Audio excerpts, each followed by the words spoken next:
नमस्कार। Stock market course for beginners के 8वें lecture में आपका स्वागत है। पिछले लेक्चर में हमने डीमैट अकाउंट के बारे में बात की थी, स्टॉक मार्केट टाइमिंग के बारे में बात की थी और अब हम उससे आगे बढ़ेंगे और इन्वेस्टमेंट के बारे में बात करेंगे। तो जब आप डीमैट अकाउंट खोल लेते हो और स्टॉक मार्केट में पैसा इन्वेस्ट करने के लिए तैयार हो जाते हो तो आपके सामने दो ऑप्शंस होते हैं, ट्रेडिंग और इन्वेस्टिंग।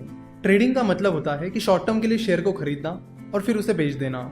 ट्रेडिंग जो है वो शॉर्ट टर्म के लिए की जाती है, यानी शॉर्ट टर्म के लिए शेयर को बाय किया जाता है और तुरंत उसे सेल किया जाता है। ट्रेडिंग का एक पॉपुलर टाइप है जिसका नाम है इंट्राडे ट्रेडिंग। इंट्राडे ट्रेडिंग में शेयर को जिस दिन खरीदा जाता है उसी दिन उसे बेचा जाता है।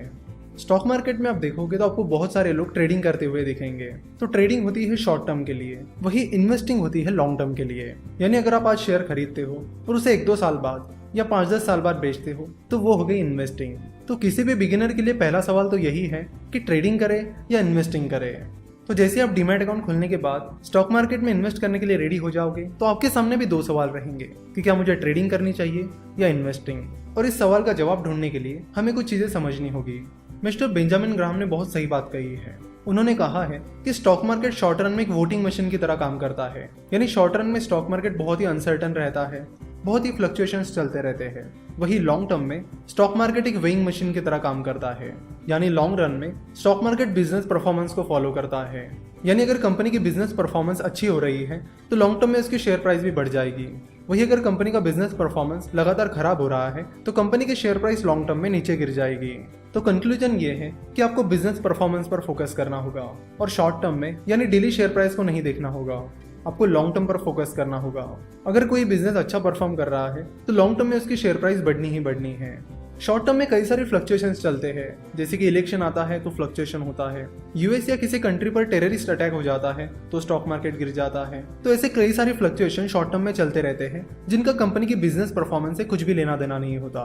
तो शॉर्ट टर्म में कई बार आप देखोगे कि बेमतलब की कंपनीज की शेयर प्राइस बढ़ रही है और बेमतलब की गिर रही है, पर लॉन्ग टर्म में ऐसा नहीं होता है। लॉन्ग टर्म में अगर कंपनी अच्छा परफॉर्म कर रही है तो उसकी शेयर प्राइस बढ़ेगी, जरूर बढ़ेगी।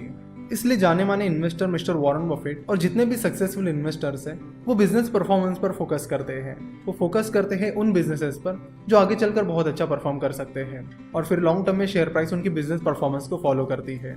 वो कभी भी शेयर प्राइस को फॉलो नहीं करते हैं कि शेयर प्राइस ऊपर जा रही है या नीचे जा रही है। वो कंपनी की बिजनेस परफॉर्मेंस को देखते हैं कि परफॉर्मेंस ऊपर जा रही है या नीचे जा रही है, जिसके लिए आपको उस बिजनेस को समझना और परखना बहुत जरूरी होता है। चलो तो एक एग्जांपल की मदद से इसे और डिटेल में समझते हैं। मान लेते कि जनरल कंसल्टेंसी का रेवेन्यू फिलहाल 1000 करोड़ है। रेवेन्यू को टर्नओवर भी कहा जाता है। तो कंपनी का टर्नओवर है 1000 करोड़ और कंपनी का प्रॉफिट है 10 करोड़।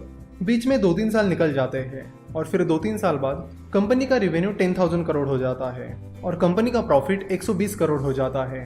तो ऑब्वियस सी चीज है कि कंपनी का बिजनेस परफॉर्मेंस अच्छा होने की वजह से कंपनी का वैल्यूएशन भी बढ़ जाएगा और फिर कंपनी का बिजनेस परफॉर्मेंस अच्छा होने की वजह से कंपनी की शेयर प्राइस कंपनी के बिजनेस परफॉर्मेंस को फॉलो करेगी, जिससे जनरल कंसल्टेंसी के इन्वेस्टर्स को फायदा होगा। जाहिर सी बात है कि कंपनी का 10 करोड़ का प्रॉफिट 120 करोड़ होने में कंपनी को टाइम तो लगा है। तो 10 करोड़ का प्रॉफिट 120 करोड़ 1-2 दिन में या 1-2 महीने में तो नहीं होगा। कंपनी को परफॉर्म करने के लिए टाइम लगता है। तो अगर आप जनरल कंसल्टेंसी में एक दिन के लिए इन्वेस्ट करते हो यानी इंट्राडे ट्रेडिंग करते हो, जिसका मतलब है कि आज जनरल कंसल्टेंसी में इन्वेस्ट करके आज ही उसके शेयर बेच देते हो, तो उससे कुछ होने वाला नहीं है, क्योंकि कंपनी का बिजनेस परफॉर्मेंस एक दिन में बदलने वाला नहीं है। इसे और एक एग्जांपल की मदद से समझते हैं। हमने देखा था कि शुरुआती दौर में जनरल कंसल्टेंसी ने एक एंजल इन्वेस्टर से 2 करोड़ रुपए रेज किए थे। यानी उन्होंने एक एंजल इन्वेस्टर से 2 करोड़ की फंडिंग उठाई थी।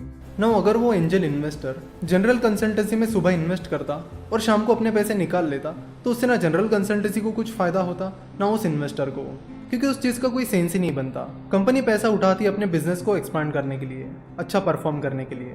सो अगर वो एंजल इन्वेस्टर कंपनी में सुबह पैसे डालता और शाम को निकाल देता तो कंपनी को उन पैसों का कुछ भी फायदा नहीं मिलता। कंपनी उन पैसों को बिल्कुल भी यूटिलाइज नहीं कर पाती, जिससे कंपनी के बिजनेस परफॉर्मेंस में कोई भी चेंज नहीं आता और जिसका सीधा मतलब है कि उस इन्वेस्टर को भी उसका कुछ भी फायदा नहीं मिलता। लेकिन उस एंजल इन्वेस्टर ने वैसा नहीं किया। उसने कंपनी में इन्वेस्ट किया लॉन्ग टर्म के लिए। उसने कंपनी को अपना बिजनेस परफॉर्मेंस ग्रो करने के लिए टाइम दिया और जैसे कि हमने देखा कि जनरल कंसल्टेंसी ने भी उन पैसों की मदद से अपनी ग्रोथ जारी रखी और अब जनरल कंसल्टेंसी एक अलग ही लेवल पर आ चुकी है जहां पर उनका प्रॉफिट 120 करोड़ का है।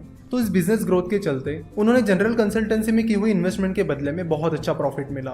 उनको जनरल कंसल्टेंसी की ग्रोथ में अभी भी भरोसा है, इसलिए उन्होंने अभी भी अपनी इन्वेस्टमेंट नहीं बेची है। तो सिंपल सी बात है कि अगर आप किसी कंपनी में सुबह पैसे डालोगे और शाम को निकाल लोगे तो उससे ना आपको कुछ फायदा मिलने वाला है ना उस कंपनी को।